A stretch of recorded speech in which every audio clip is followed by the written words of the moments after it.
Hi friends, எல்லாம் நல்லா இருக்கீங்களா? இன்றைக்கி நம்ம ஒரு சின்ன குட்டி விலாக் தான் பார்க்க போகிறோம்.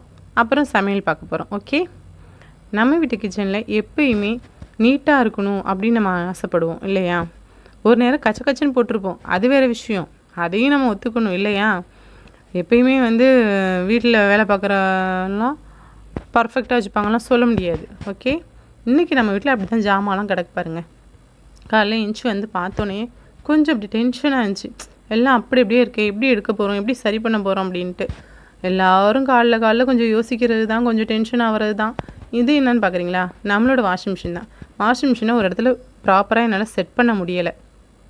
இன்றைக்கி காலைல தோசை தான், நம்ம வீட்டு முறுக்கு, எல்லோரும் கொடுத்த முறுக்கு தான் நாங்கள் வச்சுருந்து சாப்பிட்டோம். ரொம்ப சூப்பராக இருந்துச்சு. எல்லோரும் பலகாரம் கொடுத்தாங்க. அந்த பலகாரம் எல்லாமே பயங்கர டேஸ்ட்டாக இருந்துச்சு. இன்றைக்கி நம்ம வீட்டில் லன்ச் என்னென்னு பார்க்குறீங்களா?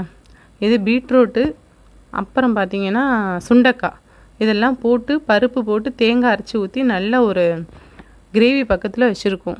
சூப்பராக இருக்கும். பீட்ரூட்டு சுண்டைக்காய் எல்லாம் போட்டு நல்லா விசில் விட்டு சாஃப்டாக இருக்கும். ஊற்றி சாப்பிடவும் பயங்கர டேஸ்ட்டு. கொஞ்சோண்டு அதில் நெய்யை விட்டு பாருங்களேன், வாசம் எக்கச்சக்கமாக இருக்கும். சூடான சாதம், அதுக்கு சைடிஷ் வடை. கடைக்கு போனேன், வடையை பார்த்தோம். சரி, இன்றைக்கி நமக்கு அது ஒரு சைடிஷாக வேணுமே அப்படின்னு சொல்லிட்டு அழகாக சிம்பிளான நம்ம சைடிஷாக முடிச்சாச்சு.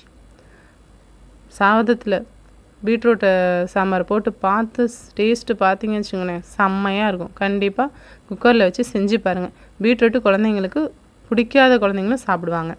இந்த மாதிரியே நீங்கள் பழக்கப்படுத்துங்க உங்கள் குழந்தைங்கள. பீட்ரூட், பீன்ஸு இதெல்லாம் பிள்ளைங்க கம்பல்சரி எடுக்கணும்.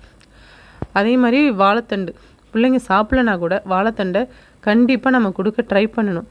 இதில் தான் நமக்கு சத்து இருக்குது, இதில் தான் வயிற்றில் உள்ள பிரச்சனைகள்லாம் கிளியர் ஆகும். அப்படிங்கிறப்ப உடம்புக்கு ரத்தம் வரும். அப்படிங்கிறப்ப நம்ம அதை தான் கொடுக்கணும். ஓகே, பாய்.